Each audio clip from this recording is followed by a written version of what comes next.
अस्सलाम वालेकुम, very good morning from new Pakistan. मैं हूँ आपकी होस्ट हिना सलमान। सुबह बखैर आप लोगों को, जुम्मा मुबारक आप लोगों को। और व्यूज़, जैसे सर्दी की आमद है उस तरीके से हमें ज़रूरी और एहतियाती तदाबीर लेनी चाहिए। सबसे ज़रूरी बात ये होती है कि जल्दी से अपने सर्दियों के कपड़े निकाल के उनको धूप लगवा लें, क्योंकि मौसम का कुछ पता नहीं है। ये तो होगी बैरूनी प्रॉब्लम्स, मगर अंदरूनी प्रॉब्लम्स जो होती हैं उनका ख्याल कैसे रखा जाए। तो अंदरूनी प्रॉब्लम्स में सबसे ज़रूरत होती है हमारी जिल्द। और सर्दी जो होती है वो खुश्क होती है और सर्द होती है। मौसम जो होता है वो जिल्द की नमी को कम कर देता है, जैसे खुश्की, खारिश और बाज़ औक़ात जिल्दी मसाइल जो है पैदा हो सकते हैं। इस सूरत हाल में हमें अपनी जिल्द को ना सिर्फ नमी बख्शनी होती है, बल्कि उसे कुदरती और महफूज तरीक़ों से भी महफूज रखना ज़रूरी है।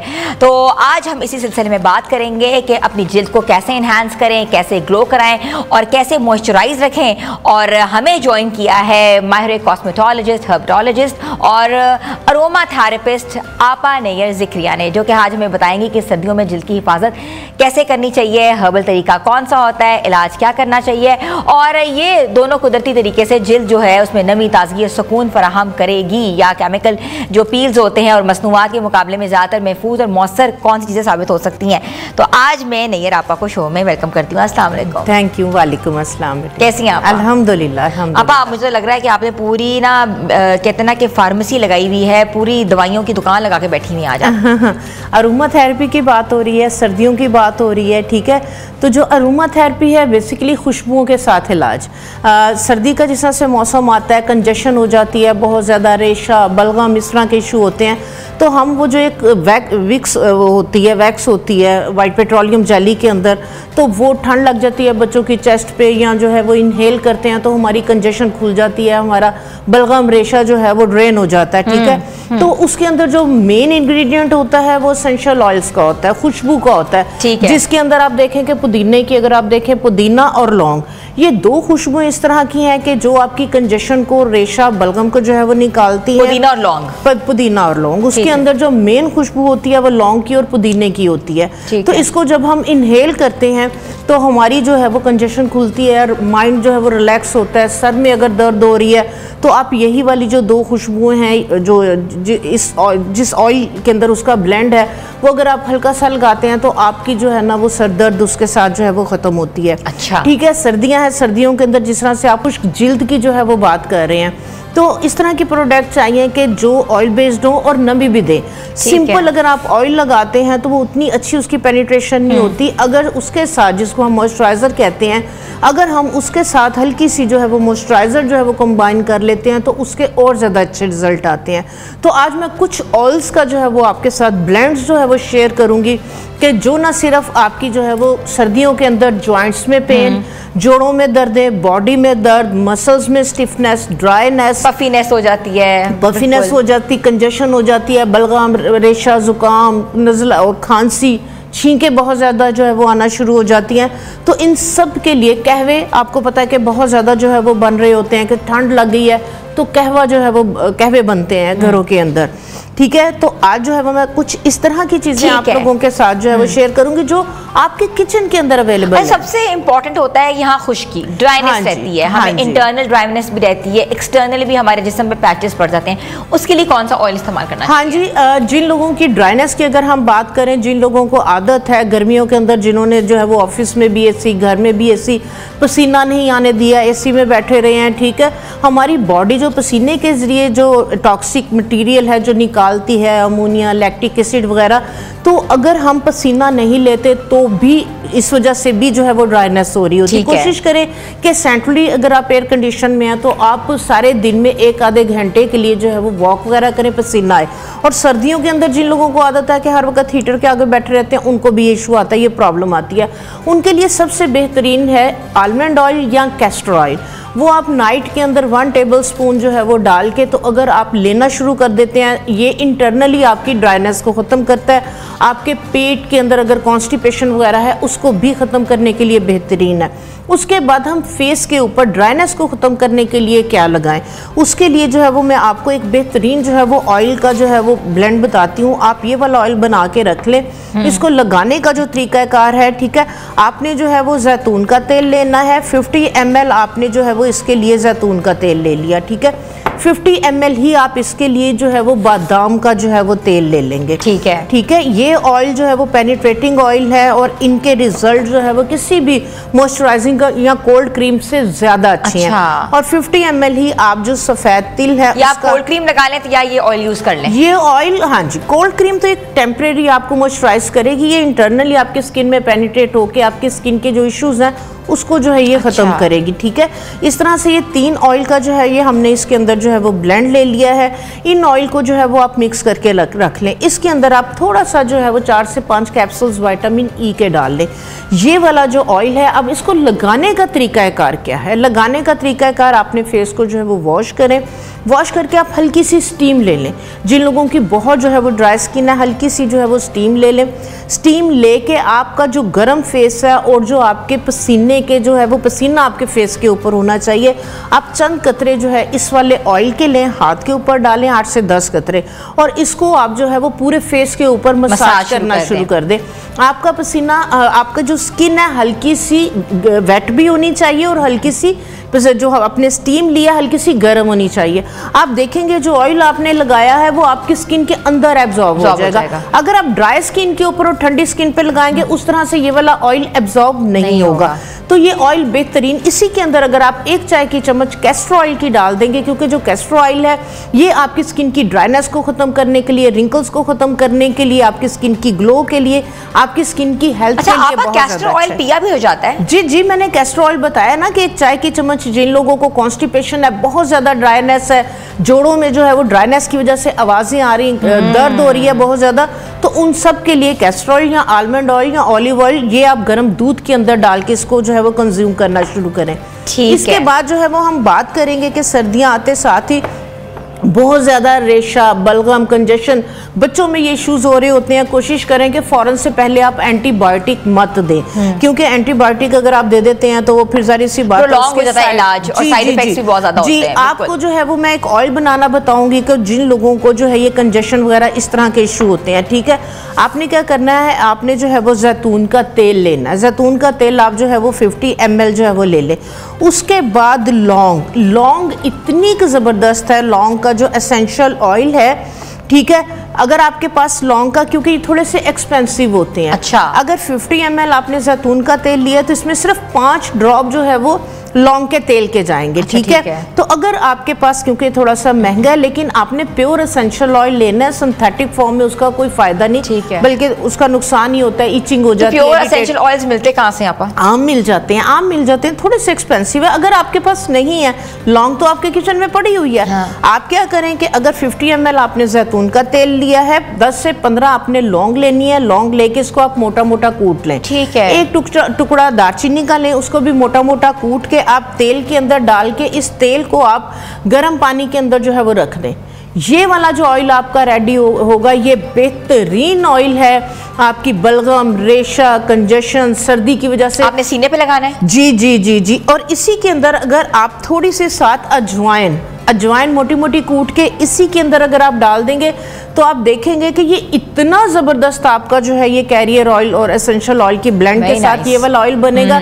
ये जैसे बच्चों की जो है वो रेशा, बलगम, खांसी वगैरह हो रही है, गले में जो है वो बहुत ज़्यादा इस तरह से सोर थ्रोट हो रहे हैं, तो आपने क्या करना है, इसको नीम गर्म करके थोड़ा सा ये ऑयल लेके बड़े आराम हल्के हाथों से आप मसाज करके, तो बच्चों को जो है वो आप कॉटन की बुनियान वगैरह पहना दें और कोशिश करें कि उनके कान, उनका सीना वो आप सर्दी के अंदर जो है वो कवर करके रखें। हाँ जी, ठीक है। अच्छा, आप माइग्रेन के बहुत से मसाइल होते हैं सर्दियों में, और स्लीप एक्नीमिया भी होता है और स्लीप साइकिल भी डिस्टर्ब रहती है, सर्दी लग रही होती है, और कहते हैं ना कि अगर कान में या आंखों में हवा चली जाए तो उससे भी माइग्रेन ट्रिगर करता है सर्दियों में। बिल्कुल। उसके लिए क्या आपके पास? उसके लिए बहुत अच्छा आपने क्वेश्चन किया है। जो माइग्रेन, क्योंकि सर्दियों के अंदर वाकई ये इशू जो है वो बहुत ज्यादा हो जाते हैं, उसके लिए आपका जो लिवेंडर ऑयल है, ठीक है, ये भी बहुत इजीली जो है वो मिल जाता है। एक्सपेंसिव, इतना ज्यादा एक्सपेंसिव नहीं है, तो मिल जाता है। हाँ जी, लिवेंडर आम मिल जाता है। आपने उसके लिए जो है वो क्या करना है, आपने जो है वो 50 ml जो है वो बादाम का तेल लेना है। बादाम का ले लें, जैतून का ले लें, तिलों का, लेकिन यह है कि प्योर खालिश ऑयल होना चाहिए। ठीक है। उसके अंदर अगर 50 ml है तो 5 से 10 कतरे, ठीक है, इससे ज्यादा नहीं डालने, आप लिवेंडर ऑयल के डाल लें, और 5 से 10 कतरे ही इसके अंदर लेमन एसेंशियल ऑयल। क्योंकि जो लेमन है, आप लेमन की खुशबू इनहेल करेंगे एकदम से आपको रिलैक्सेशन फील होती है। ठीक है। जितने सिट्रस है आपके जो है वो ऑरेंज का है, लेमन का है, तो आपने जो है वो ये वाला जो ऑयल है बना के लेवेंडर एंड लेमन इसकी कॉम्बिनेशन के साथ ये वाला ऑयल आप बनाएं। जिन लोगों को रात को नींद ना आने की प्रॉब्लम है, इशू है, ये वाला जो ऑयल है ये आप अपने कानों के पीछे हल्का हल्का सा मसाज कर लें। आप अपनी कनपट्टियों के ऊपर इसका हल्का सा मसाज करें, थोड़ा सा चेस्ट पे करें और इसको आप इनहेल करें। ये वाला जो ऑयल है, जो लेवेंडर खासकर एसेंशियल ऑयल है, इसको आप इनहेल करेंगे, आप देखेंगे कि आपके मसल्स रिलैक्स हो रहे हैं, आपकी टेंशन को, आपकी एंजाइटी को जो है लेवेंडर ऑयल इसकी खुशबू जो है वो रिलैक्स करती है, आपके मसल्स को जो है वो रिलीज करती है। तो ये मसाज भी आप बॉडी पे कर सकते हैं अपना लेवेंडर ऑयल से? जी जी, डायरेक्ट नहीं, आपने कोई भी एसेंशियल ऑयल डायरेक्ट नहीं लगाने। आपने जो कैरियर ऑयल है, कैरियर ऑयल के अंदर हमारा बादाम का, तिलों का, कोकोनट, जैतून का तेल, ये वाले हमारे वेजिटेबल्स ऑयल है, ये हमारे कैरियर, इनके अंदर चंद ड्रॉप्स आपने जो है वो एसेंशियल ऑयल के जो है वो डाल के फिर इसको यूज करना। आपा हमारे थोड़े छोटे मसाइल और भी हैं, जैसे बच्चियों में जुएं पड़ जाती हैं। हाँ जी बिल्कुल। लोग कहते हैं कि तेल लगाएं और कड़वा तेल लगाएं जिससे हाँ उनकी जुएं मर जाएंगी। ये बहुत एक घर का मसला है, क्योंकि जब स्कूल जाते हैं तो ऑब्वियसली कहीं ना कहीं कांटेक्ट होता है, पड़ जाती हैं जी। और सर्दियों में हम इतना फ्रीक्वेंटली नहाते नहीं है, बच्चों को एक दिन छोड़ के एक दिन नहलाते हैं। बिल्कुल। तो आप क्या समझती हैं बच्चों के लिए कौन सा तेल यूज करना चाहिए? जी, उसके लिए जो है वो थोड़ा सा उसको बर्दाश्त करना पड़ेगा। आपको पता है जो तारा मीरा का तेल है वो इसके लिए बहुत जबरदस्त है। ठीक है। क्योंकि वो हल्का सा चुभता है, तो अगर बच्चे इस चीज को पसंद नहीं कर रहे, इचिंग हो रही है, खारिश, क्योंकि वो पहला टाइम और था, तो आपने क्या करना है, आपने सिंपल जो सरसों का आपका तेल है उसके अंदर आपने क्या करना है, नीम के पत्ते लेने हैं। अच्छा। नीम के पत्तों को लेके आपने उसको जो है वो उनको उसके अंदर पानी वगैरह कुछ नहीं डालना, नीम के पत्ते मुट्ठी भर लेके, और अगर 200 ml आपके पास ऑयल है सरसों का, आपने नीम के पत्तों को सिलबट्टे के ऊपर थोड़ा सा पीस लेना, उसकी चटनी बना लेनी, और उस तेल के अंदर आपने नीम के ये वाले पत्तों की पेस्ट जो है वो डाल देनी है, और उसको आपने गर्म पानी के अंदर जो है वो रख देना है। उसका एक्सट्रैक्ट जो है वो ऑयल के अंदर इन्फ्यूज हो जाएगा। ये वाला जो ऑयल है बेहतरीन है कि अगर जुओं वगैरह का मसला है, ऑयल भी लगाना है, ठीक है, तो रात में आपने जो है वो बालों को धो लेना, उसके बाद ये वाला ऑयल आप सारे बालों में लगा के कॉटन का कपड़ा लपेट दें, सुबह में सर धो लें। ये आप हफ्ते में एक दफ़ा करना शुरू करें, आप देखें जुएं ख़त्म भी हो जाएंगी और जुएं पड़ेंगी भी नहीं। अच्छा, आप बहुत से ऑयल्स मार्केट में मिल रहे हैं, अरोमा थेरेपीज मिलती हैं, समझ नहीं आती ये ओरिजिनल है नहीं है, इसमें ऑर्गेनिक बेस्ड है नहीं है। ऑल्बस ऑयल एक बहुत मशहूर ऑयल है जो कहते हैं कि आप अपने तकिए में 2 कतरे ले लें, जिससे आपको अगर जुकाम है तो वो ख़त्म हो जाएगा, या सर में दर्द है वो ख़त्म हो जाएंगी। क्या ये ऐसी बात है? हाँ जी बिल्कुल, 100%। आप देखें कि कुछ खुशबुएं जो आपको पसंद नहीं है, ठीक है, आप उसको इनहेल कर लेते हैं, आपका सर दुखने लगता है, आपको वॉमिट आने लगती है। कुछ खुशबुएं ऐसी हैं कि एकदम से आपको जो है वो हैप्पी मूड में ले जाती हैं, आपको बहुत ज़्यादा रिलैक्स करती हैं। आप घर में दाखिल हुए, आपको बहुत भूख लगी हुई है, आपको चावलों की या आपको पुलाव की खुशबू आ रही, आपकी भूख और ज़्यादा जो है वो बढ़ जाएगी। थेरेपी है। हाँ, और कुछ लोग जो है वो उन्होंने स्पेसिफिक एक अरसे से वही खुशबू रखी हुई है, एक वो शख्स वहाँ पे नहीं है, उठ के गया, आपको फौरन ज़हन में आएगा कि ये शख्स यहाँ से उठ के गया, इसलिए कि उसने वो एक ही खुशबू जो है वो शुरू से रखी हुई है। तो इसमें कोई शक नहीं है कि जो खुशबुएं हैं इसके साथ आपकी टेंशन को आप जो है वो रिलैक्स कर सकते हैं, आपका माइंड, और नंबर 2 स्पिरिचुअल रूहानियत तौर पे आप देखें कि जो लुबान है, लुबान जो है वो उसकी अगर धुनी आप घर में दें, उस पे उस नेगेटिविटी खत्म होती है, उसकी खुशबू, और एक आपके स्ट्रेस ये मैं पूछना चाह रही थी कि हर्मल भी लोग जलाते हैं। जी बिल्कुल। कुछ लोग कहते हैं कि हर्मल बहुत जरूरी है, जैसे आजकल डेंगी है, हाँ जी, आजकल मुख्तलिफ किस्म की चीजें जो हैं वो हिट करी हैं, मच्छर बहुत हैं, मच्छर है, हाँ जी, लिए क्या करना चाहिए? हाँ जी बिल्कुल बिल्कुल, जो जैसे लुबान और जिस तरह से हमने जो है वो इसकी हर्मल की जो बात की, इसकी जो बेसिकली खुशबू है, इसका जो धुआं है, ना सिर्फ नेगेटिविटी को ख़त्म करता है, घर के अंदर आपकी जो नमी की वजह से एक वो स्मेल आती है उसको जो है ये ख़त्म करता है, और आपके माहौल को जो है वो बहुत अच्छा करता है। अब जैसे आपने मच्छरों की बात की, मच्छरों के अंदर जो ऑरेंज पील की जो खुशबू है, ठीक है, क्योंकि मच्छरों को उसकी खुशबू पसंद नहीं है, उसके बाद मच्छरों को अजवाइन की खुशबू भी पसंद नहीं। आप क्या करें कि अब जो सीजन आ रहा है ऑरेंज का, आप माल्टे खा लिया, आप उसके छिलके खुश्क करके रख लें, ठीक है, माल्टे के छिलके और अजवाइन आप कोयले लें, उनको जो है वो गर्म करें, उसके ऊपर आप जो है वो माल्टे के छिलके और अजवाइन डाल दें। और उसका जो स्मोक है, आप जो है वो अपने चारों तरफ जहाँ से है कि हाँ मच्छर यहाँ से अंदर आ सकते हैं, तो वहाँ पे आप पूरे घर के अंदर पर्दों के पीछे स्मोक दें। उससे जो है वो डेली बेसिस पे आप करें। वहाँ पे जब ये वाली खुशबू होगी, मच्छर उस घर के अंदर ही नहीं घुसेंगे। आपकी जो एंट्रेंस है, आप वहाँ पे जो है वो एक इस तरीके का पॉट रखें और डेली जो है वो शाम के टाइम वहाँ पे धुआं दे दें। आपकी सराउंडिंग में से जो है वो मच्छर खत्म हो जाएंगे। घर में नीम का पौधा लगाएं, जहाँ पे नीम का पौधा होता है वहाँ पे भी जो है वो मच्छर नहीं आते, क्योंकि मच्छर नीम से जो है वो भागते हैं। मच्छर जो है वो पुदीने की खुशबू उन्हें पसंद नहीं है, अजवाइन की खुशबू उन्हें पसंद नहीं है, तो वो इस खुशबू से उनका भी एक टेस्ट है, उनका भागने का तरीका भी आपने बता दिया। बिल्कुल ऐसे ही है। तो वो जहाँ पे ये खुशबू होगी, मच्छर वहाँ पे घुसेंगे ही नहीं। और इसी का ही ऑयल, इसी का ही ऑयल, ऑरेंज जो है वो पील का जो है वो आप ऑयल और अजवाइन, इन दोनों को आप मिक्स करके कूट के आप जो है वो तिलों के तेल के अंदर या बादाम के तेल के अंदर डाल के इसको गर्म पानी के अंदर रख के इन्फ्यूज कर लें। ये वाला ऑयल अगर आप अपने हाथों पाँव पे, फेस पे, बच्चों के लिए भी सेफ है, आप लगाएं, मच्छर करीब नहीं फटकेंगे। आपने तो पूरी सर्दियों की तैयारी बता दी है। Thank you so much. हमारे साथ मौजूद हैं एरोमेटोलॉजिस्ट, हर्बेटोलॉजिस्ट, कॉस्मेटोलॉजिस्ट आपा नैयर ज़करिया, जिनका ये कहना है कि सर्दी की जो है आप सही तरीके से उसकी आमद को कहते हैं ना खैर मकदम करें और तैयारी करें। और तैयारी उन्होंने बताइए कैसे करनी है, खुश्क स्किन की तैयारी कैसे करनी चाहिए, इंटरनल तैयारी कैसे करनी चाहिए, एक्सटर्नल कैसे करनी चाहिए। आपने इनके टोटके देखे हैं, इसको रिपीट भी देख सकते हैं। जब आप अच्छी तैयारी करेंगे तो ऑटोमेटिकली आपकी सर्दियों का मौसम भी बहुत अच्छा गुजरेगा। तो व्यूअर्स, आज मैं भी इन सब एसेंशियल ऑयल्स को यूज़ भी करूँगी और इनको बना के भी रखूँगी, तो आप लोगों को भी ज़रूर बनाना। छोटी सी ब्रेक लेते हैं, आप लोग हमारे साथ रहें।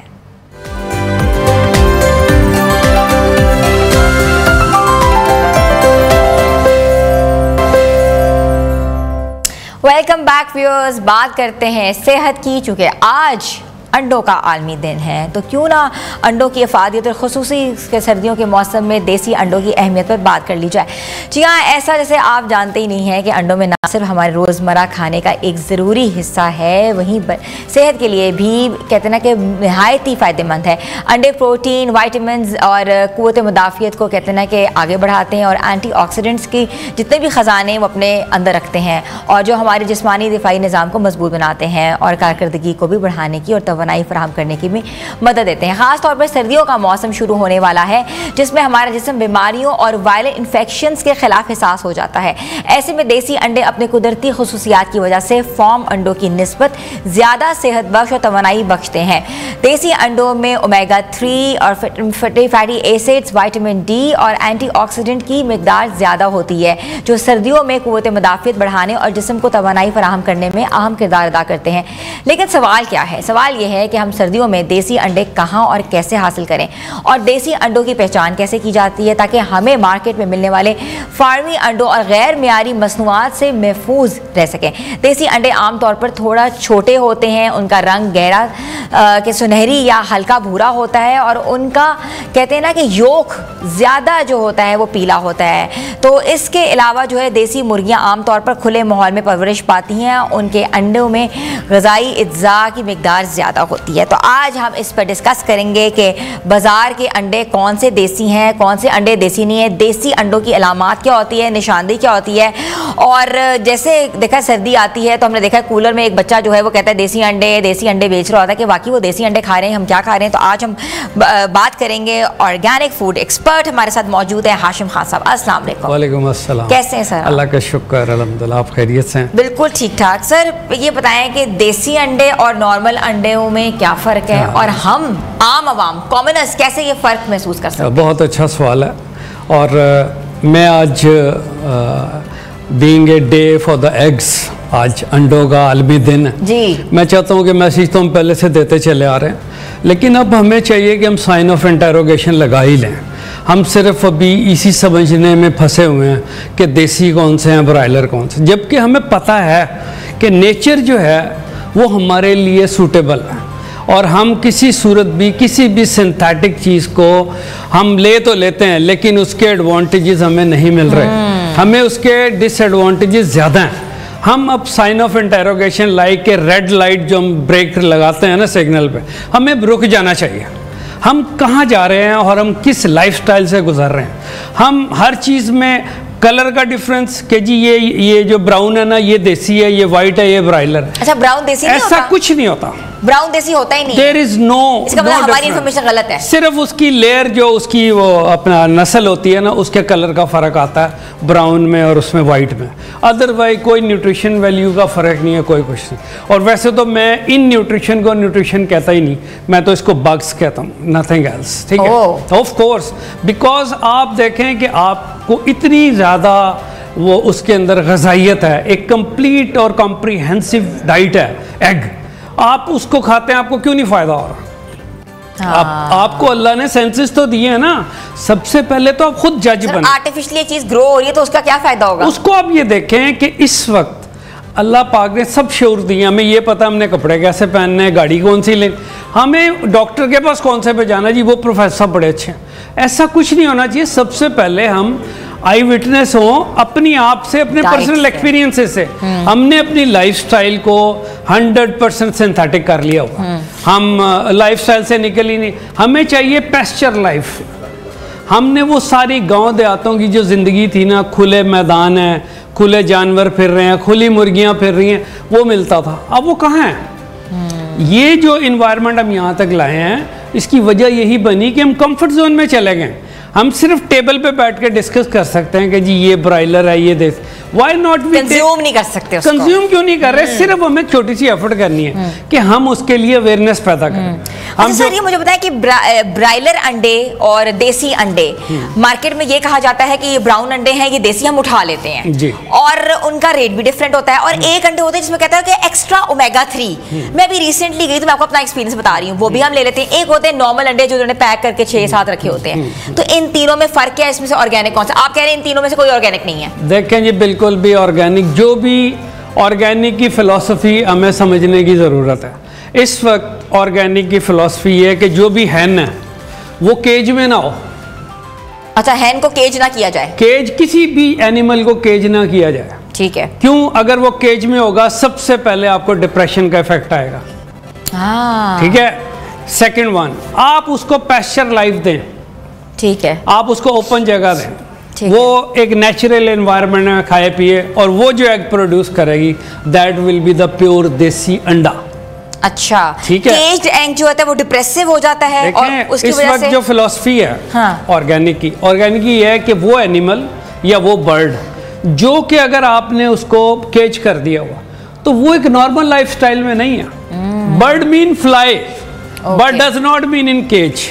ठीक है। ओके, हमें समझने की जरूरत है, हमें अवेयरनेस की। सर, ये हम कैसे पता लगा सकते हैं दुकान पे जाके, ये आपकी जो ये वाले अंडे थे ये केज वाले अंडे हैं, ये अंडे जो थे ये नहीं, यही तो बात है। आप घर में रखें ना, आपको कौन देगा? देसी मुर्गी का सबसे बड़ा और फर्क आपको जानने की जरूरत है, जो ब्रायलर चिकन है ना, जो ब्रायलर मुर्गी के अंडे, वो एक साल में 300+ एग्स देती है। ब्रायलर अंडे क्यों? वो सिंथेटिक प्रोडक्शन है ना, तो वो मुर्गी है ना वो मुर्गा है, कुछ पता नहीं वो क्या है, यू नो, उसके बारे में हम डिटेल से बात। देसी जो है ना, वो हार्डली 4 से 5 अंडे देती है एक महीने में। 4-5 अंडे हाँ एक जी, महीने हाँ में? जी, एक हफ्ते में 2, दूसरे हफ्ते, इससे ज्यादा अंडे देसी मुर्गी दे ही नहीं सकती। हाँ, आप उसको डिफरेंट फीड्स खिलाएंगे, वो नेचुरल एनवायरनमेंट में उसने 20 से 30 अंडे पूरे साल में देने होते हैं, जबकि वो 30 अंडे और ब्रायलर 90 एग्स, वो फिर भी उसको कंपैरिजन नहीं करते उसकी डाइट वैल्यूज को। वो आपको नेचुरल स्पोर्ट। तो आप कहते हैं कि देसी मुर्गी घर में रखें, उसके अंडे खाएं? क्यों नहीं खाएं? वजह क्या है, क्यों नहीं रख रहे आप? अच्छा आप जो इतना कंपेयर, बिल्कुल, आप हम इधर तो बैठ के बात करें, लेकिन हमारे ऐसे कॉस्मोपॉलिटन सिटीज हैं जहाँ लोग फ्लैट में रहते हैं, जहाँ लोग हाई राइज बिल्डिंग्स में रहते हैं, वो कैसे देसी मुर्गी अपने घर में रख सकते हैं? देखें जी, 2 चीजें हैं। सब लोग वर्टिकल में नहीं रह रहे। आप जो रह रहे हैं वो तो लेना एडवांटेज, जो नहीं रह रहे वो सुबह सैर के लिए निकले, सब कुछ लॉन में रख लें अपने। इकबाल कहते हैं ना, ढूंढने वाले को शान कई देते हैं। असल बात है, हमने कंफर्ट जोन में चले गए, वो हमें सिर्फ बेड पे मिले या शॉप पे मिले जाकर। हम मार्केटिंग टैक्टिक्स को बहुत ज़्यादा लाइफ में ले आए। ठीक है। आप थोड़ा अवेयरनेस भी तो करें ना, दूध पे बात करें, अंडे पे, जो बेसिक्स हैं वो हम जाली खा रहे हैं, और जो अपना बेसिक्स नहीं है उनको हम बड़ी अच्छी डाइट समझ के यूज अच्छा, मुझे हाशिम खान साहब ये बताएं कि अंडों में जो दो जर्दियां होती हैं, हाँ, वो क्या देसी अंडे होते हैं? नहीं, देसी देखें ये कुदरत की तरफ से हार्मोन्स पे डिपेंड करता है। ये भी सारा सिंथेटिक एक्टिविटी। अच्छा। नेचुरल जो देसी मुर्गी हमने तो बहुत कम दो अच्छा, एक वो अंडे होते हैं जो बहुत बड़े आते हैं, उसमें 3 योक्स भी होते हैं, वो सारी सिंथेटिक एक्टिविटी है।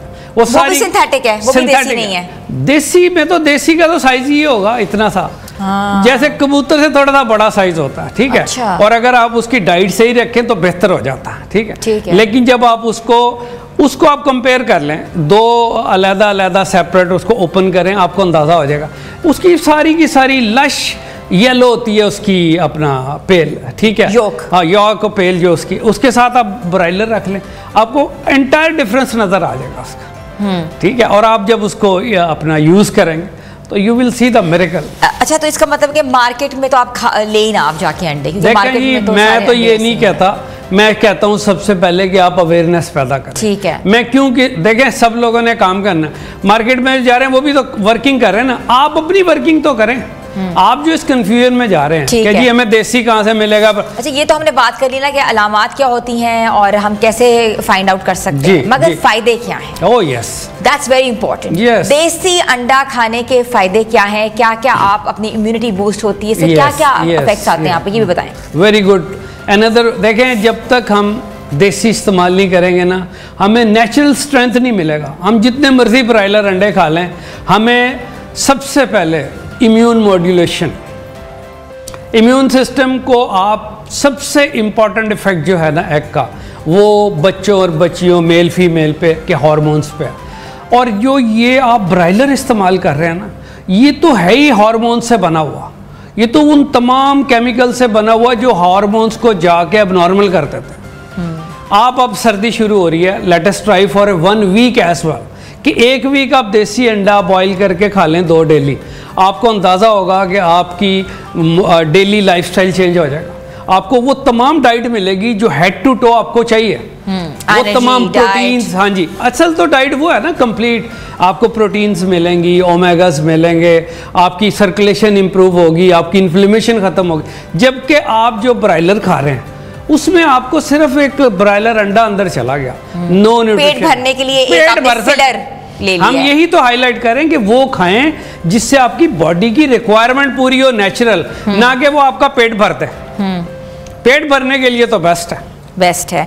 अच्छा, आम सार्फिन के लिए आप क्या तजवीज़ करते हैं? बिकॉज आजकल ऑब्वियसली ब्रायलर अंडे के रेट में और दूसरे के रेट में there is a huge difference. Organic अंडा ऑब्वियसली इज वेरी एक्सपेंसिव।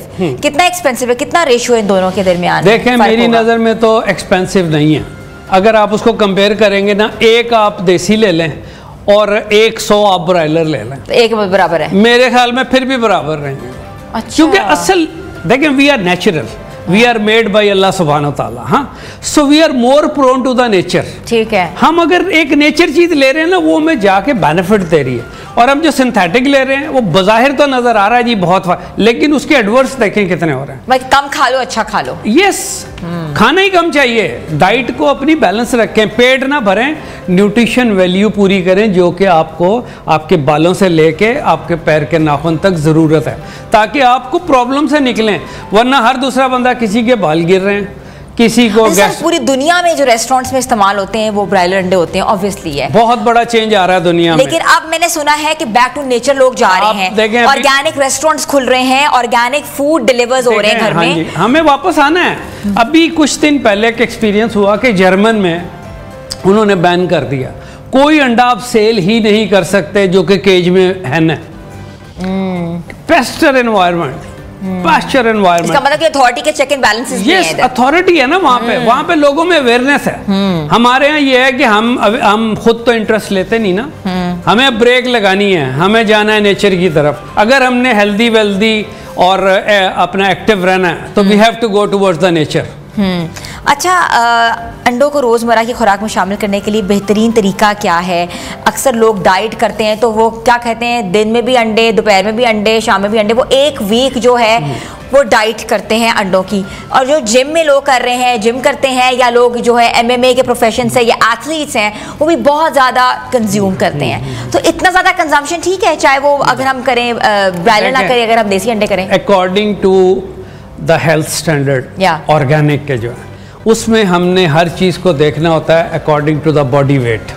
उसकी BMI. Yes BMI body mass index. Yes, अगर हमें उसकी अवेयरनेस ही नहीं है, हम जो मर्जी खाते रहे, पेट तो भर रहा है हमारा। और दूसरा ये कि मैं समझता हूँ कि ऑर्गेनिक में अगर आपने प्रोटीन्स पूरी लेनी है, मैक्सिमम 4 एग्स, और वो भी बॉइल्ड।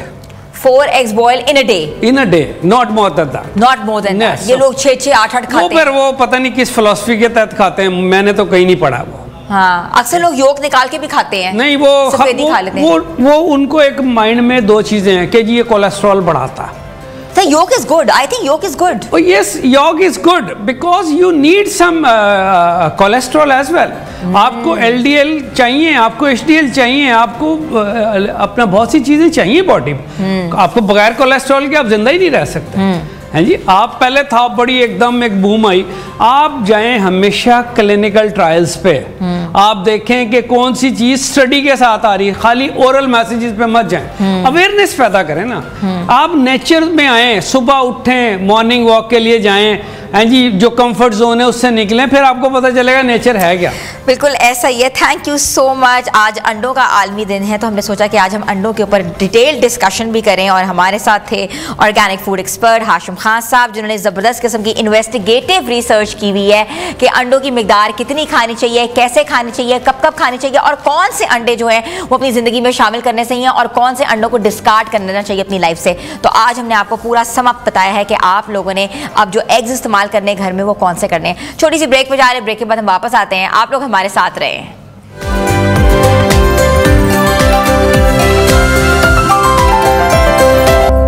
Welcome back viewers. एक दिलचस्प खबर आपसे शेयर करते हैं। दुनिया के नक्शे में बेशुमार जजीरे मौजूद हैं, कुछ अपने हुस्न साहिलों और कुछ अपनी कुदरती खूबसूरती और कुछ अपनी निराली कहानियों की वजह से मशहूर हैं। मगर आज आपको ले चलते हैं स्पेन के एक ऐसे खूबसूरत और पुरताइश जजीरे की सैर पर, जो ना सिर्फ अपनी फितरी कशिश के बाइस मुनफरद हैं, बल्कि इससे सबसे हैरानकुन बात यह है कि यहाँ इंसानों से ज़्यादा बिल्लियाँ आबाद हैं।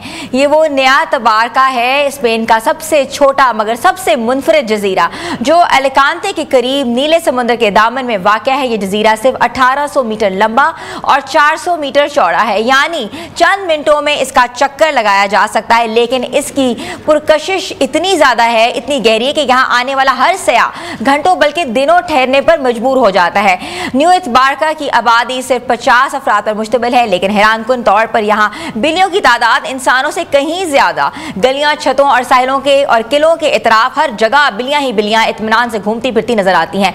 मुकामी बाशिंदे इनका ख्याल रखते हैं और यही बिल्लियां इस जजीरे की पहचान बन चुकी हैं। ये जजीरा कुदरती खूबसूरती के साथ साथ तारीखी विरसे का भी खजाना है, और कहा जाता है कि 18वीं सदी में ट्यूनिस के इलाके तबारका आय के कुछ अतालवी नस्ल जुनवादों के बाशिंदे यहाँ बसाया जाता था उनको, और उन्हीं के नाम पर इस जजीरे को न्यू तबारका कहा जाता है। इन लोगों ने यहाँ अपने रिहायशी मकानात जो है गिराकर घर और नए किले जो है नुमाया तामीर किए हैं। आज भी जजीरे की शनाख्त 1986 में स्पेन की हुकूमत ने न्यू इतबारका को मुल्क का पहला अमीर और कहते हैं ना कि अमीर तरीन और प्रोपेगेंड एरिया जो है वो करार दिया गया है। समुद्री तहफ़्फ़ुज़ वाला जो एरिया है उसको कहा गया है। यहाँ के नीले पानी, रंग बिरंगी मछलियाँ और मरजान की चट्टानें और डाइविंग के शौकीन सयाह की तरफ खींचती हैं। गर्मियों में यहाँ हज़ारों सयाह आते हैं, मगर जैसे ही सर्दियों का मौसम आता है इतबारका का खामोश और सुनसान हो जाता है। सिर्फ समुंदर की लहरों की आवाज़ और बिल्लियों की चहचहाहट जो है वो बाकी रह जाती है। ये जजीरा अपनी सादगी और सुकून के बायस एक ख़ास इंसानी तासुर रखता है। यहाँ ना शोर है, ना ट्रैफिक है, ना कोई बिलबोर्ड है, सिर्फ नीला आसमान, चमकता पानी और खूबसूरत बिल्लियाँ जो गोया इस पुरसकून दुनिया की असल बासी हैं। अलकांते की ऊंचाई इमारतें अगरचा उफक में दिखाई देती हैं, मगर न्यू इतबारका की अपनी हदूद ज़मीन जो है एक गैर मामूली शान रखता है। एक ऐसा टुकड़ा है जहाँ वक्त थम जाता है, जहाँ इंसान और फितरत के दरमियान बिल्लियाँ एक खामोश पुल बन जाती हैं। शायद इसके लिए कहा जाता है कि आप हकीकी सुकून, खामोशी और कुदरत से जुड़ने की ख्वाहिश रखते हैं तो न्यू इतबारका आपके लिए वो जगह है जहाँ इंसान नहीं बल्कि बिल्लियाँ आपकी मेज़बानी करती हैं। तो व्यूअर्स, अगर आप जाना चाहते हैं तो ज़रूर जाएँ स्पेन के शहर इतबारका, जाकर देखें कि कितनी खूबसूरत किस्म की जो बिल्लियाँ हैं वो आपको हॉस्पिटैलिटी फराहम करेंगी। वहाँ आप जाके अपनी कहते हैं ना कि पुरसकून ज़िंदगी के कुछ लम्हे जो हैं वो गुजार सकते हैं। छोटी सी ब्रेक पे जा रहे हैं, ब्रेक के बाद हम वापस आते हैं। आप देख रहे हैं new Pakistan.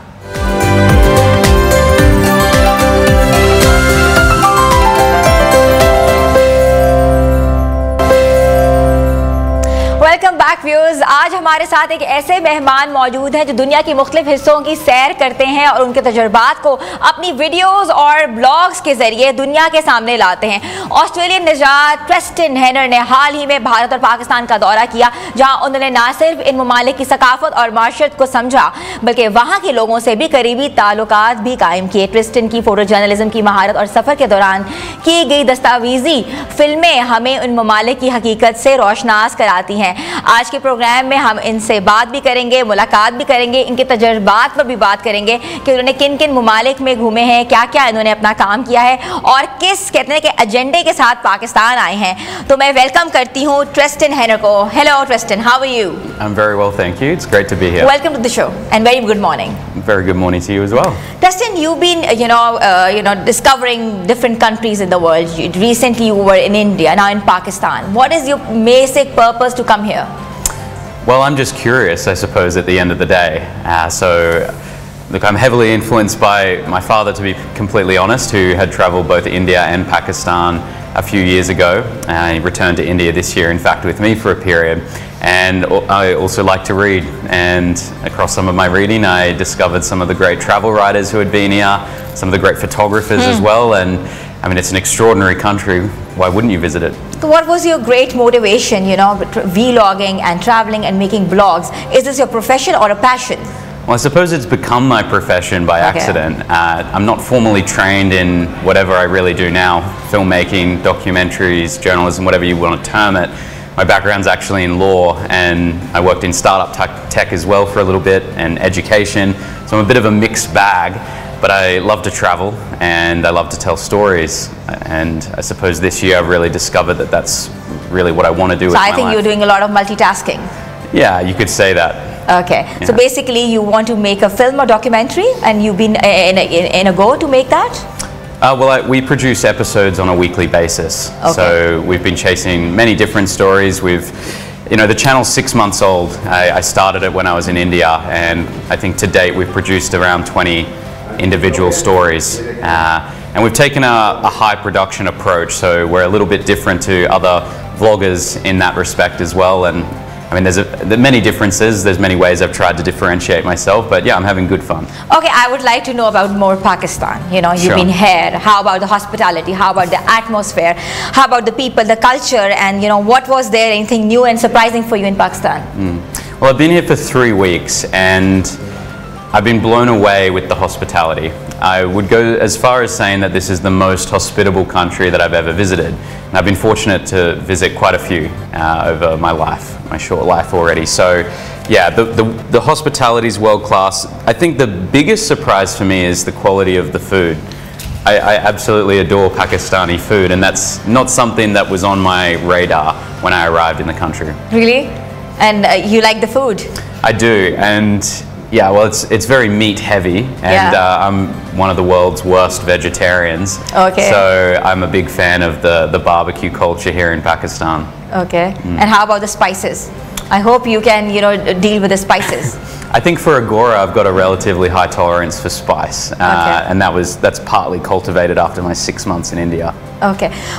I would like to ask that what was your first expression before coming to Pakistan? Because you've heard a lot of stories, a lot of negative propaganda on the media, and a lot of hardcore issues which been addressed on being on sensational news. So before coming to Pakistan, were you had some threats? I wasn't too worried, because one thing that I've learned in my travels is that the world is nowhere near as dangerous as people make it out to be. That's not to dismiss the fact that there are real dangers at times in certain countries, but generally speaking, you're going to be all right. And I find that most people on the ground, most locals, are very decent people that want to take very good care of you. So I was able to coach myself in preparation for it. But you're exactly right that unfortunately there's a lot of misconceptions floating around in the global north or the Western sphere with respect to Pakistan. Obviously you have had a bit of a tumultuous history, particularly in recent times, but it would be wrong to mischaracterize you as being just that history. You're so much more than that. And I suppose that's one thing that I'm trying to achieve with my YouTube channel, and I think a lot of vloggers try to achieve this, and some do better work than others, but this is the rise of alt media. It's trying to disrupt the media landscape and provide an alternate narrative to what the sensationalist mainstream media often provides. Yeah, that's so true. Yeah, which is very important. I think according to your knowledge, people are self-barbarians. Yeah, that's right. Okay, while traveling both countries, what is the key difference between Pakistan and India, did you find? Well, I mean, the key difference is quite obvious. You're majority Muslim and they're majority Hindu, and that manifests itself in so many different ways. With what the cultural differences, the religious what differences. people wear, what people eat. Yeah. But there's also so many similarities, and that's what I probably find more interesting. What were the similarities? Well, I would say both of you have fantastic hospitality. I mean, the Indians also have the attitude that guest is God, and that's a mentality or mindset that you also have. But you know, you've got so much shared history, shared trauma as well, and I mean, your language is so similar. Yeah. There's so many similarities because you were once one larger country, Hindustan, and one of the things that I've been most interested in and what's really magnetized me is having conversations with both Indians and Pakistanis, people on both sides of the border, and trying to understand how irreconcilable your differences are. And what I've found by just talking to normal people, these aren't necessarily politicians, these are just people on the ground, the consistent theme is that they would like to be friends. Yeah. And I think what I've learned is it's so important to distinguish between a people of a country and the government of that country. I would say that the people in both India and Pakistan would love to be friends. They'd love to visit the respective countries. I hope our tea was fantastic. Your tea's been great. Okay. Okay, regarding food, like which type of dishes do you like? Can you name some of the Pakistan dishes? Kebabs. I don't know. There's... yeah, I'm probably showing my ignorance here. I don't have the names down pat at the moment. I let other people order, and it just that's the thing. You have so many different dishes. It all just blurs into one delicious experience, as far as I'm concerned. I've tried a great deal. But you like the kebabs? I love the kebabs. I love the barbecue culture. I mean, I spent some time in Peshawar. That was great food, but not to play favorites, but I think Lahore food might be the best that I've tried so far. Okay, so that's mean that this city has won your heart. Yes, oh definitely. A friend told me yesterday that you haven't been born until you visited Lahore, and so I really believe that. Okay. I would encourage everyone to visit Lahore. That's a pride we can take. Yeah, definitely. Okay, how about which areas of Pakistan you have visited, which areas you have seen, how about your vlogs and blogs, which part of the areas you have been discovered? So I arrived in Islamabad 3 weeks ago, and we headed straight to Peshawar because I was pretty interested in exploring the Pashtun culture in the KP province. And also, did you see your similar faces? Yeah, definitely. Okay. And I really enjoyed my time with the Pashtuns, and you know, obviously, there's also they have a bit of a reputation for being a gun-wielding culture. So I was quite interested in visiting the gun factories and gun markets there. And then one thing that really caught my eye was how beautiful your trucks are. They're the most... The truck art. The truck art. Yes. They're the most truck beautifully art. decorated vehicles in the world, I think. So I had this idea, it was quite spontaneous, to hitchhike with some truck drivers right up to the China border. So we found a truck and we went all through Gilgit and Hunza Valley right up to the China border. And that was quite the experience to document trucker life on the road, but also see Hunza Did you see culture. the artisans painting the trucks over there? Definitely. We visited a few truck yards. We met some really talented artists. They explained what they do. Okay, it was like Islamabad and Peshawar and then to Lahore. And which part of the Pakistan you have visited more? Just these three? Just those, and Hunza Valley and Gilgit. And I really enjoyed my time in Hunza Valley. It's a very unique culture there. They're quite different in many respects to the rest of Pakistan. I would say they're a lot more progressive, to be perfectly honest, on a few points. And that What was the difference? Well, I would say females are quite empowered in Hunza Valley. Yeah, they are. So they're a lot more visible in public life. They run their own businesses and shops.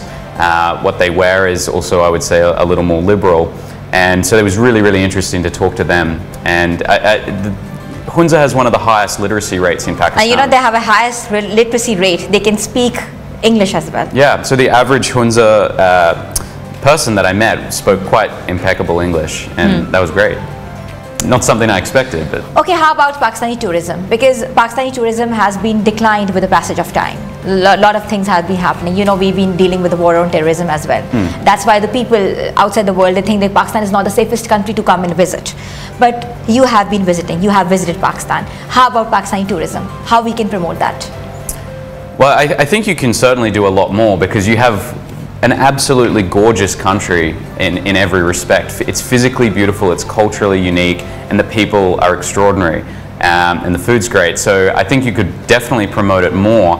I think one thing that foreigners always look for, if you want to really elevate your tourism to the next level, is you do need to have a degree of infrastructure to accommodate that tourism. And while, you know, backpackers like myself probably don't mind roughing it, and you know, going without hot water for even weeks on end, not every tourist is like that.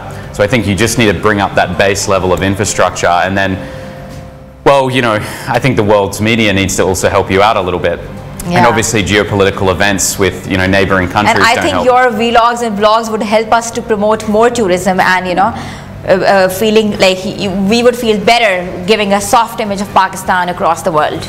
Definitely, and if that's something that I can achieve, then I'm glad to be of assistance. Yeah. Okay, so tell me about your future plans, which more cities you are visiting, what are you planning, and, you know, what you're gonna, you know, have the crux out of it. Yeah, so we've actually only got probably another 2 weeks in Pakistan. I would love to spend more time, but I'm actually traveling into Afghanistan later this month to continue. Afghanistan. That's right, so to continue the journey and to continue documenting important issues.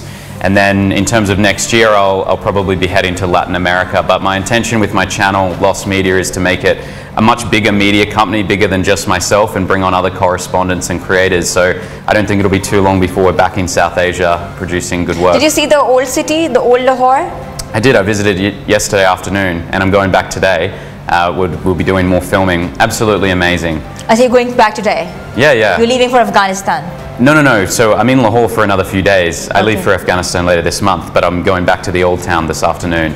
Okay. Yeah, and an amazing place that, you know, just dripping with history, lots of stories. It's a very chaotic place. It was quite exhausting walking through the streets. Yeah. It's one thing that I still find quite challenging is the commotion and chaos on the streets. You know, you've really got to concentrate or you get run over.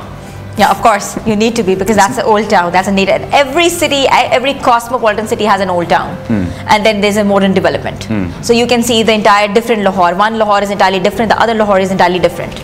So you have to, you know, think which type of Lahore you want to visit. Yeah, I've been staying near Model Town, and I actually really like Model Town because it's very organized, it's very quiet, yes, it's very green. It's the dome, actually, the round dome. Yeah, it's a nice sanctuary away from the chaos of Old Town. But Old Town was just incredible. So do you use GPS? Do you have people around you? Because you should not ask the address from any of the people around. Trust me, that's advice. Yeah. So the way I normally operate is I've obviously got my cameraman, who in this case is a Pakistani who speaks Urdu, so he takes very good care of me, but I usually operate with a fixer or a line producer. So a local or someone who knows what they're doing and can keep me out of trouble and make sure that I'm staying safe. Yeah, okay. It was pleasure meeting you. It was nice talking to you. So we have Christian Henner with us. हमारे साथ एक ऐसे blog थे जिन्होंने वाकई दुनिया से आए हैं और ऑस्ट्रेलिया से स्पेशली ट्रैवल किया। पहले उन्होंने इंडिया ट्रैवल किया, उसके बाद उन्होंने पाकिस्तान का रुख लिया है। पाकिस्तान की सकाफत को, उनके लोगों को, उनके कल्चर की अक्कासी करते हुए अपने व्लॉग्स में, अपने सोशल मीडिया पे बहुत सी चीज़ें जो है वो उजागर भी की हैं और ये भी कहा है कि पाकिस्तान एक बहुत खूबसूरत मुल्क है जिसकी टूरिज़म पे काम करना चाहिए, इंफ्रास्ट्रक्चर बेहतर करना चाहिए और इससे खूबसूरत मुल्क उन्होंने देखा ही नहीं है जिस लोगों की जो हॉस्पिटैलिटी है वो सबसे आगे है।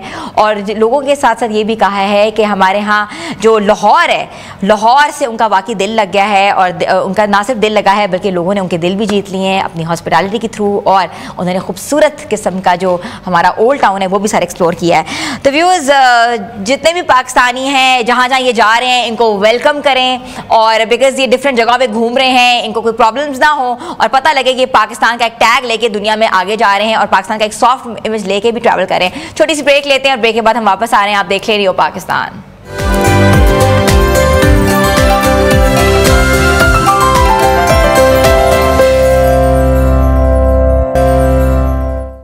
व्यूअर्स, कभी कभी ज़िंदगी एक लम्हे में बदल जाती है। बरसों की मेहनत, सब्र और उम्मीद एक पल में कहते ना कि बेरंग हो जाती है।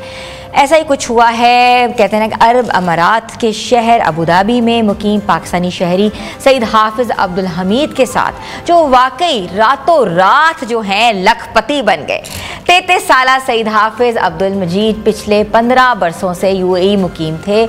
पेशे के लिहाज से वो एक कहते हैं ना कि कंस्ट्रक्शन कंपनी में मुलाजिम हैं, आम एक पाकिस्तानी वर्कर जो कि बेहतर मुस्तकबिल के ख्वाब लिए है, अपने प्यारों से दूर रह रहे थे और मेहनत कर रहे थे, मगर उनके सब्र और यकीन ने आखिरकार वो मुआवजा कर दिखाया जिसका वो बरसों से इंतज़ार कर रहे थे।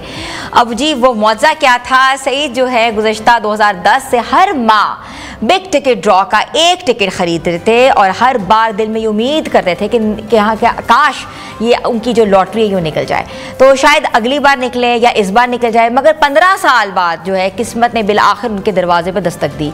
अबू धाबी के हफ्तावार जो है ई ड्रॉ में टिकट नंबर 341851 ने सईद हाफिज़ अब्दुल मजीद को 50,000 दिरहम यानी तकरीबन 38,28,000 पाकिस्तानी रुपए का इनाम जितवा दिया।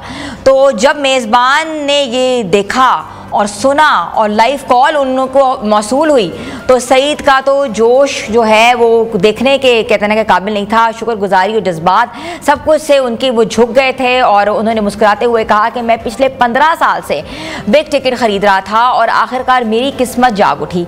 आपका बहुत शुक्रिया, आपने मेरी ज़िंदगी बदल दी। सईद ने बताया कि जब उन्होंने इस बार टिकट ख़रीदा तो उनके दिल में एक ख़ास एहसास था कि और यकीन भी था कि इस बार जो है मेरा शायद वक्त आ जाए और मैं वाकई ये लॉटरी जीत लूँ। तो वही हुआ। तो उन्होंने मज़ीद कहा कि मैं अपने कारोबार को बढ़ाने में ये रकम जो है वो लगाऊंगा। तो आपका फ़ोन मेरे लिए एक फ़रिश्ते की कॉल थी। जब मुझे सबसे ज़्यादा ज़रूरत थी तब ही ये खुशखबरी मिली। मैंने शुक्रिया अदा कर रहा हूँ और शुक्रगुजार हूँ कि ये लम्हा ना सिर्फ सईद के लिए बल्कि उन तमाम तारकीन वतन पाकिस्तानियों के लिए भी एक उम्मीद की किरण है जो बरसों से मेहनत कर रहे हैं। अच्छा, इसी तरीके से एक लॉटरी जो थी वो अमेरिका की भी लॉटरी निकलती थी पहले ज़माने में। ये मैं बात कर रही हूँ 1960s में, 1970s में एक लॉटरी टिकट होता था जो ख़रीदा जाता था। उस लॉटरी के थ्रू काफ़ी लोग आज भी अमेरिका मुकीम है और यही कहते हैं कि एक फ़ोन आता था कि आपने लॉटरी टिकट जीत ली है तो आपको जी अमेरिका भेजा जाएगा। और वो लोग, अब ये बात मैं इसलिए कर रही हूँ कि मैं उन लोगों को जानती हूँ, वो अमेरिका में मुकीम है, बेहतर ज़िंदगी गुजारे, बेहतर मुस्तकबिल के ख्वाब देख रहे हैं और इस ख्वाब के साथ वो यहाँ से गए कि वो शायद अपने प्यारों को भी वहाँ बुला सकें और एक कहते हैं ना कि एक फ़ैमिली को बेहतर रोज़गार दे सकें। तो ये हर दिन नए हौसले के साथ जीते गए एक टिकट का सवाल नहीं है। ये सईद का कहना था कि अगर आप कोशिश नहीं करते तो कभी जीत नहीं पाते। किस्मत सिर्फ उन पर मेहरबान होती है जो कि हार नहीं मानते और यही वजह है कि उनकी कहानी का यही खुलासा है कि 15 साल की मुस्तकिल मिजाजी, यकीन और मेहनत ने आखिरकार उनकी कामयाबी इस मकाम पर पहुंचा दिया जिसका वो बरसों से ख्वाब देख रहे थे। और आज सईद हाफिज़ अब्दुल मजीद की कहानी हम सबको यही सिखाती है किस्मत का दरवाज़ा हमेशा खुला रहता है। बस ज़रूरत इस बात की है कि हम उम्मीद का दरवाज़ा जो है वो बंद ना करें। उम्मीद जो होती है वो छोड़नी नहीं चाहिए और कहते हैं ना कि उम्मीद नहीं होती और उसको कहते हैं कि कुफर के ज़िम्मे में आता है अगर आप उम्मीद ना हो आपके अंदर। तो व्यूअर्स, छोटी सी ब्रेक लेते हैं और ब्रेक के बाद हम वापस आ रहे हैं। आप देख रहे हैं न्यू पाकिस्तान।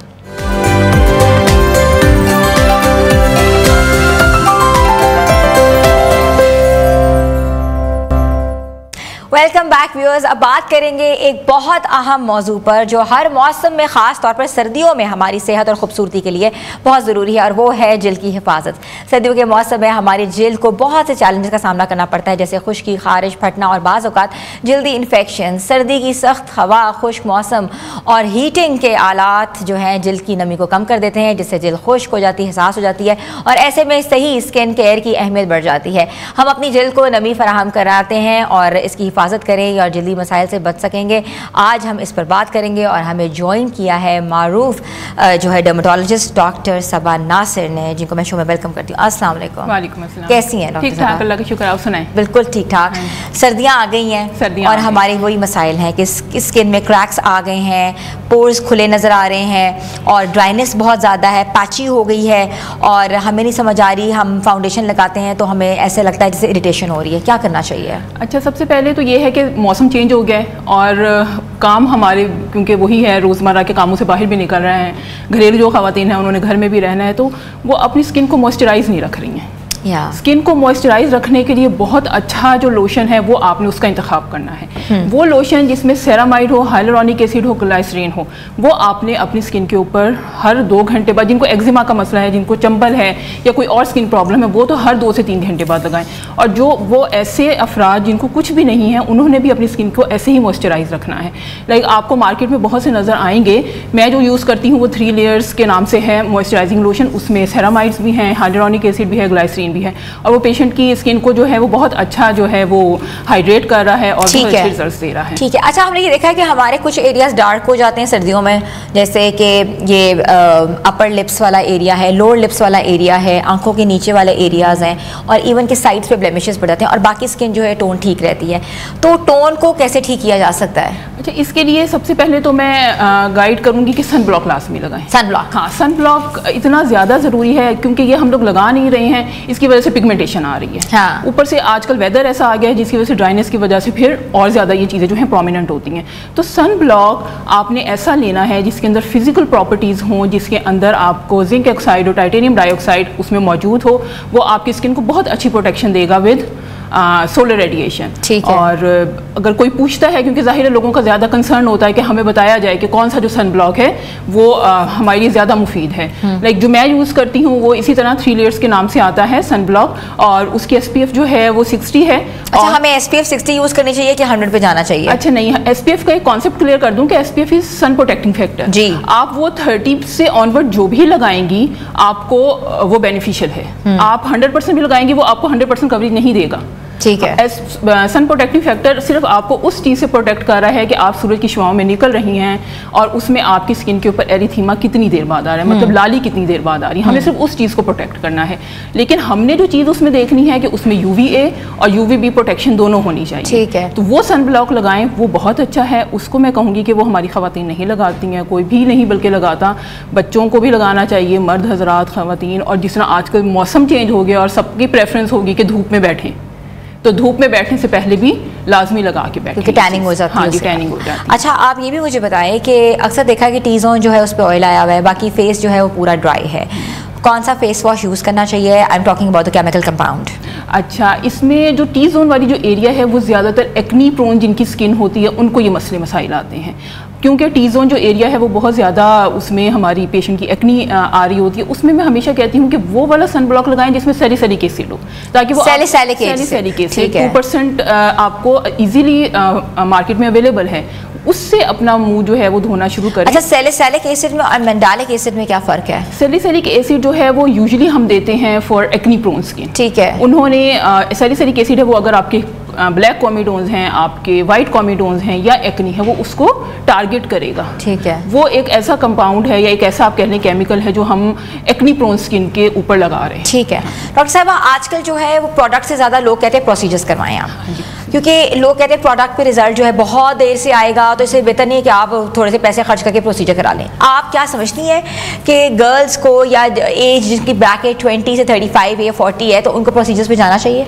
अच्छा, देखिए, अगर आपने एज ब्रैकेट की बात की है तो मैं कहती हूँ अगर जो फीमेल या मेल 30s तक पहुँच गए हैं उनको माइक्रो नीडलिंग तो वैसे ही लेनी शुरू कर देनी चाहिए। क्यों? क्योंकि 25 के बाद हमारा कोलेजन डिप्लीट करना शुरू कर देता है। एवरी ईयर 1% कोलेजन है हमारा डिप्लीट कर रहा है, तो हम अपनी स्किन की वहीं से केयर करना शुरू करें ताकि 40 तक जब पेशेंट पहुंचे माइक्रो नीडलिंग लाजमी करनी ताकि आपका कोलेजन बूस्ट अप हो। आप एक सेशन ऑफ माइक्रो नीडलिंग लेंगे तो वो आपको 400%। माइक्रो नीडलिंग है क्या? माइक्रो नीडलिंग हम जो है डिवाइस है उसके साथ हम फेस के ऊपर करते हैं और पेशेंट का अपना ही जो प्लाज्मा है और प्लेटलेट है वो लेके लगाते हैं। उसके अंदर बहुत अच्छे ग्रोथ फैक्टर हैं, बहुत अच्छा कोलेजन को बूस्ट करते हैं। जिनकी स्किन एक्नी प्रोन है उनको भी ये माइक्रो नीडलिंग होती है? जो एक्नी प्रोन स्किन है अगर तो एक्टिव एक्नी निकली है हम उसको पहले सही करते हैं, उसके बाद उनको माइक्रो नीडलिंग करते हैं। बहुत अच्छा रिजल्ट, फाइन लाइंस के ऊपर, रिंकल्स के ऊपर, एक्नी मार्क्स के ऊपर एक्नी को बहुत अच्छा कंट्रोल करती है। उसके साथ कुछ ऐसे मीजो सीरम्स यूज़ किए जाते हैं जो टारगेट करते हैं उन चीज़ों को। अच्छा, डॉक्टर साहब ये भी बताएगा कि मार्केट में बहुत किस्म के सीरम्स हैं, हर ब्रांड का अपना सीरम है, हर चीज़ का सीरम आ चुका हुआ है। तो ये भी लोगों के अंदर एक बहुत बड़ी सोचते हैं कि हमें कौन सा सीरम कब इस्तेमाल करना चाहिए। विटामिन सी भी आ गया, हेलोनोरिक भी आ जाए, सैलिसिलिक भी आ चुका हुआ है, इसके अलावा नाइट सीरम भी आ चुके हैं, ब्राइटनिंग भी आ चुके हैं, ब्राइटनिंग क्रीम्स भी हैं। तो आपकी रूटीन क्या होनी चाहिए? अच्छा, रूटीन में आपने ये करना है, देखिए सुबह के टाइम तो विटामिन सी का जो मैं आपको थोड़ा सा गाइड करती चलूँ, विटामिन सी हमेशा सुबह में लगाएं। विटामिन सी को आप सुबह में लगाएं, उसके साथ फ्यूरिक एसिड आप कंबाइन करें, बहुत अच्छे रिजल्ट देता है, पिगमेंटेशन को फेड करता है। सुबह में लगाएं, ऊपर सन ब्लॉक लगाएं। आपने जो भी अपने रोज़मर्रा के कामों के लिए निकलना है, आप जाएं और अपने रूटीन में एक ऐसा सीरम, जिनको पिगमेंटेशंस के इशू हैं, अपनी रूटीन में एक ऐसा सीरम या क्रीम रखें जिसके अंदर अल्फा आर्बिटोन प्लस कोजिक एसिड हो, क्योंकि ये दो वाहिद ऐसे अल्फा आर्बिटोन प्लस कोजिक एसिड क्योंकि ये ऐसे दो FDA अप्रूव्ड मॉलिक्यूल्स हैं जिन्होंने पिगमेंटेशन को टारगेट करना है, और ये पिगमेंटेशन को बहुत अच्छा टारगेट करते हैं अगर आप इनको लॉन्ग टर्म यूज़ में रखें। मतलब कुछ पेशेंट्स हैं ना जो अपनी कोई क्रीम लॉन्ग टर्म यूज़ में रखते हैं, तो आप वाई नॉट आप इस तरह के सीरम्स और क्रीम्स को अपने लॉन्ग टर्म यूज़ में रखें जो आपको फ़ायदा भी दें। अच्छा, सर्दियों के हवाले से आप क्या समझती हैं कि नाइट क्रीम्स यूज़ करनी चाहिए? नाइट क्रीम यूज़ करें, नाइट क्रीम ऐसी यूज़ करें जो आपकी स्किन पे, आपकी स्किन को के लिए मुफीद हो। यही बताया कि अगर पिगमेंटेशन है तो उसके लिए आपको अल्फा आर्बिटोन कोजिक एसिड की तरफ जाना पड़ेगा। ग्लूटाथायोन का भी जो मॉलिक्यूल है वो बहुत अच्छा, वो ब्राइटनिंग लेके आता है, ग्लो लेके आता है स्किन के ऊपर। तो वो चीज़ रखनी है जो कि FDA अप्रूव्ड मॉलिक्यूल्स हों और उसमें कोई स्टीरॉयड और मर्क्यूरी। डॉक्टर साहब, ग्लूटाथायोन की बात की, ग्लूटाथायोन के ऊपर बहुत सी हम देखी वीडियोज़ सोशल मीडिया पे होती है, बहुत नेगेटिव चीज़ें भी उसके ऊपर आ रही हैं कि जो लगवाते हैं उनको कैंसर होता है, ये होता है। आप यूर स्किन स्पेशलिस्ट, आपको पता होता है कि लगाना चाहिए नहीं लगाना चाहिए, तो आप क्या रिकमेंड करते हैं? अच्छा, ग्लूटाथायोन के बारे में एक जो हाइप हमारी सोसाइटी में बहुत ज़्यादा है कि अगर आपकी बहुत डार्क कम्प्लेक्शन है तो उसको वो वाइट कर देगा। ऐसा नहीं है। ग्लूटाथायोन जो मुझसे रिक्वेस्ट करता है, मैं उसको हमेशा यही काउंसिल करती हूँ कि ये ग्लो लेके आता है, और वो भी एक ड्रिप लगाने से नहीं, वो आपने उसके सेशंस जो हैं वो कंप्लीट करने होते हैं, और सेशंस के बाद भी कुछ अरसा हम पेशेंट को कहते हैं कि अपनी स्किन को दे फॉर विजिबल रिजल्ट्स। क्योंकि देखिए, इसने सिर्फ आपकी जो मेलानोसाइट्स हैं, जो आपका कलर पिगमेंट है जो आपकी स्किन को दे रहा है, इसने सिर्फ उसको जाके दबाना है, उसको रिड्यूस करना है ताकि आपकी स्किन के ऊपर ग्लो आए।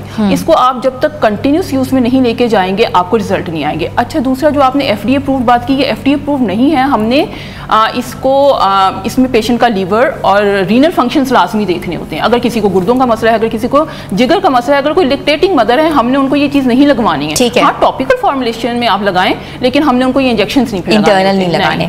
अच्छा, एंटी एजिंग ड्रिप्स लग रही हैं, एंटी एजिंग के ऊपर भी बहुत सी चीज़ें सामने आई हैं। अभी देखा हमारी पड़ोस में एक भारतीय एक्ट्रेस के ऊपर भी बात है कि वो ज़िंदगी की बाजी हार गई। तो आप समझते हैं कि एंटी एजिंग ड्रिप्स जो हैं वो मुफीद हैं, लगवानी चाहिए, उसके कोई साइड इफ़ेक्ट्स नहीं हैं? अच्छा, that was also anti ageing drips नहीं थी, वो मेरे ख्याल से ग्लूटा की ड्रिप्स थी जो हाइप में ये चीज़ आई, लेकिन ग्लूटा की ड्रिप से ऐसा नहीं होता। हमने कुछ चीज़ें होती हैं कॉन्ट्रा इंडिकेशंस पेशेंट्स को, हम जैसे मैंने अभी आपको बताया, रीनल फंक्शन तो नहीं, कोई डीअरेंज लीवर फंक्शन तो नहीं डीअरेंज, या पेशेंट मदर लैक्टेटिंग मदर तो नहीं है, या कोई ऐसी ऑटोइम्यून डिजीज़ तो नहीं है पेशेंट को। अगर उसके अलावा आप लगा रहे हैं तो वो ऐसा नहीं है कि आपकी पेशेंट की जो है वो डेथ हो सकती है या कार्डियक अरेस्ट हो सकता है। और जहाँ तक आपने बात की एंटी एजिंग के लिए मैंने कहा कि प्रोसीजर्स होते हैं। देखिए, एक ड्रिप्स नहीं होती, कुछ एक एज आ जाती है सर्टन 35 to 40 तक। अगर आप अपनी, मैंने जिस तरह कहा 25 के ऑनवर्ड अपनी केयर नहीं करेंगे तो 40 तक पहुँचते पहुँचते एज रिफ्लेक्ट करेगी।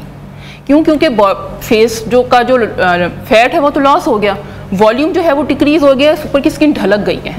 उसको बूस्ट अप करने के लिए हमें कोलेजन को बूस्ट अप करना है। डॉक्टर साहब, आज मैं आपसे इससे क्वेश्चन पूछूं because I want people to know and get the awareness. Fillers बहुत से लोग इस्तेमाल करते हैं, कभी अपनी चीक बोन्स को हाई करने में, माथे का बोटॉक्स कराने में, या चिन को अंदर लेके जाने में, जॉ लाइन प्रोमिनेंट करने में। तो फिलर्स इफेक्टिव हैं, करवाने चाहिए, उसके कोई साइड इफ़ेक्ट्स तो नहीं है? फिलर्स जो हैं, देखिए, एक वो नहीं है, टेम्परेरी ट्रीटमेंट है। मतलब ये नहीं मैं कहती कि वो परमानेंट ट्रीटमेंट है। जिस तरह बाकी जो एजिंग के हैं जो आपके कोलेजन को बूस्ट कर रहे हैं, वो तो आपके रियल जाके आपकी डर्मिस में कोलेजन को बूस्ट कर रहे हैं। लेकिन अगर किसी का वॉल्यूम लॉस हो गया, देखिए अब एक पेशेंट आ रही है 50 या 55 की, ठीक है, अगर मैं उसको थ्रेड डाल रही हूँ, फिर भी उसका जो वॉल्यूम लॉस हुआ है, वहाँ पे जो एक नेज़ोलेबियल फोल्ड में एक जो वॉल्यूम जो मुझे ढलाव नजर आ रहा है उसको फिल करने के लिए तो स्किन ढलक रही है, फिलर तो मैंने लगाना ही है। लेकिन यस, आपने इसको एक्सपर्ट हैंड्स में लगवाना है। क्यों? क्योंकि ये जो फिलर है अगर आप इसको सही नहीं लगवाएंगे, हमारी इतनी आर्टरीज हमारी फेस के एनाटॉमिकल वो चीज़ें देखें तो इतनी ज़्यादा हैं कि अगर खुदा ना खास्ता कहीं पर गलत लग गया तो वहीं पर नेक्रोसिस हो जाता है। हमें फिर वहाँ पे उसको एंटीडॉट देना पड़ता है और इवन रश करना पड़ता है पेशेंट के साथ कि इनको इमरजेंसी में लेके जाए। ये खतरनाक है अगर आप इसको एक्सपर्ट हैंड से नहीं लगवाएंगे। अच्छा, एंटीडॉट देना पड़ जाता है, एंटीडॉट देना पड़ता है, एक्सपर्ट हैंड से लगवाएं क्योंकि नेक्रोसिस हो गया तो खुदा ना खास्ता हाँ कोई एक्सप्रेशन लॉस मसल लॉस हो सकता है। अच्छा, हमने देखा कि आपने एक आई थिंक टिकटॉकर हैं या आई थिंक उर्फी जावेद, उन्होंने बोटॉक्स कराया तो उनके मुंह का इतना बड़ा बोटॉक्स था, उनके नाक तक और यहाँ तक पूरा बोटॉक्स हुआ था लिप का, और वो कहती कि मेरे साथ बड़ा ज्यादती हुई है। अच्छा। और बोटॉक्स जो है वो बड़ा मेरा डिफरेंट हो गया है, तो लोगों ने बड़ा डिफरेंट किस्म के ना उनके ऊपर मीम्स भी बनाए और बैकलैश भी आया है। उसके बाद मैंने जब उनको देखा तो उसके बाद थोड़े अरसे बाद मैंने देखा तो उन्होंने कहा कि मैंने ना ये एक वैसे ही वो डाला था, स्टंट सा डाला था ताकि मैं देख सकूं लोग कैसे मुझे टारगेट कर रहे हैं। थोड़े दिनों बाद ही 2 या 3 दिन बाद मैंने देखा उन्होंने अपनी जो रियल पिक्चर थी वो दोबारा लोड कर दी। हाँ, लोड कर दी। लेकिन इतना बड़ा बोटॉक्स हो सकता है? बोटॉक्स हो सकते हैं। बोटॉक्स अच्छा वो बोटॉक्स नहीं होता, वो फिलर है जो आप कह रही हैं ना बड़ा वो हो गया, वो फिलर। बोटॉक्स का काम है कि आपके मसल्स के जो एक्सप्रेशन है वो स्पैज़म कंट्रोल करना, उसको कंट्रोल करना, उसको रिलैक्स करना। आपकी 4 हेड लाइंस आ गई हैं, 11 लाइंस आ गई हैं, आपकी क्रू फीट आ गई हैं, उस मसल्स को रिलैक्स करता है, रिंकल्स को ख़त्म करता है। फिलर्स का पर्पज़ है आपकी लिप्स को बड़ा करना, और वो मेरे ख्याल से उन्होंने जो करवाया था वो सिर्फ सोशल मीडिया उस पे ही था। उसके बाद 2 दिन बाद मैंने देखा था कि उन्होंने ठीक कर दिया था। उन्होंने कहा था अच्छा, बच्चियां खासतौर पे जब टीन्स में जाती हैं उनकी स्किन में बहुत एक्ने आ जाती है, वो एक हार्मोनल चेंज से गुजरी होती हैं, तो उनको क्या करना चाहिए? फर्स्ट फेस वॉश कौन सा होना चाहिए, उसमें कौन सा केमिकल उनको यूज़ करवाना चाहिए? अच्छा हिना, इस पर भी मैं आपको बताऊँ कि जब हम बच्चियाँ जो हैं आती हैं हमारे पास बहुत ज़्यादा OPD में, जब वो टीन एज पे जाती हैं तो जिनकी एक्ने प्रूफ स्किन है, ब्लैक कॉमिडोन्स वाइट कॉमिडोन्स लेके आती हैं। लेकिन सबसे पहले जो ज़्यादा मैं अवेयरनेस ये देना चाहूँगी कि घर में उनके ऊपर घरेलू टोटके शुरू कर दिए जाते हैं। आप हमारे पास जब तक बच्चे पहुंचते हैं तो उनके ऊपर एक्नी का बहुत ज़्यादा फ्लेयर आया हुआ होता है, फिर वो क्या करेगा कि एक्नी स्कार छोड़ जाएगा या पिगमेंटेशन छोड़ जाएगा। जिस तरह ही आप देखें कि बच्ची के स्किन के ऊपर जिस तरह पिंपल्स आ रहे हैं तो घरेलू टोटकों की तरफ मत जाएं, अपने स्किन डॉक्टर को दिखाएं। गाइडेंस में वो हार्मोन चेंजेस हैं, देखिए वो हार्मोनल चेंजेस भी हो सकते हैं। कोई जो बड़ी थोड़ी लड़की है वो PCOS का भी शिकार हो सकती है, या इन्वायरमेंटल फैक्टर्स हो सकते हैं। बच्चियों को फिर मेकअप का शौक होता है, मेकअप करती हैं, उसकी वजह से आ जाते हैं। बहुत सारी कॉजेज हैं एक्ने की। अगर जो बच्ची 13-14 साल की, उसको फर्स्ट फेस वॉश में क्या होना चाहिए? अच्छा, उस पर सबसे पहले तो कंट्रोल करने के बाद हम लोग जो फेस वॉश दे देते हैं वो यही है सैलिसिलिक एसिड 2% मार्केट में, और जो आपकी स्किन के ऊपर जेंटल है 2%। हाँ 2% वो मार्केट में आता ही वही, और वही यूज़ करवाना है हमने। और कोई प्रोसीजर्स वगैरह नहीं कराने चाहिए? नहीं, अभी 13 ईयर्स की एज में प्रोसीजर्स नहीं, फिर बस इसके साथ रहें। फिर जब आपकी जो बच्ची है वो एज हो जाती है 15 या 16, या हम देखते हैं 16-17 तक, फिर हम उसको पीलिंग की तरफ लेके जाते हैं, अगर वो भी हम देखते हैं कि जब एक्ने कंट्रोल है पेशेंट की तो। ठीक है। अच्छा, हमने ये भी देखा है बहुत ज़्यादा कि सबा के काफ़ी एजड औरतें जो हैं 60-70 साल की औरतें एकदम से स्किन खुशबू के और आ जाती हैं और एकदम से लोगों को यूँ करके देख रहे होते हैं, यार अभी तो ऐसी तुमने क्या किया है? तो इतना प्रोसीजर कराने का कुछ ना कुछ तो साइड इफ़ेक्ट होगा।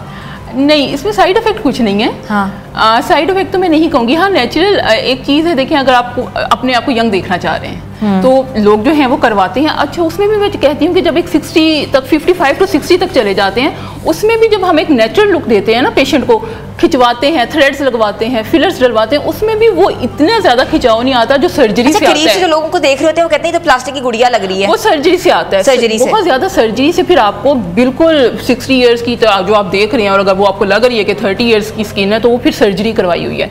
अगर हम प्रोसीजर्स में जाएं तो इतना ज़्यादा हम डिफरेंस नहीं लेके आ सकते। Thank you so much. हमारे साथ मौजूद थी स्किन स्पेशलिस्ट डॉक्टर सबा नासिर, जिनका कहना था कि सर्दियाँ आ रही हैं, सर्दियों की प्रेप करें। प्रेप कैसे कर सकते हैं? अपनी स्किन केयर करें, स्किन रूटीन उन्होंने बताया, हेलोनिक एसिड बताया कि इस्तेमाल करें, सल्फेलिक एसिड को अपनी स्किन रूटीन में शामिल करें, और ऐसे फेस वॉशेज यूज़ करें जो कि स्किन में ना सिर्फ कहते हैं ना कि एक्ने को कंट्रोल करे, बल्कि स्किन को कहते हैं ग्लो करवाए।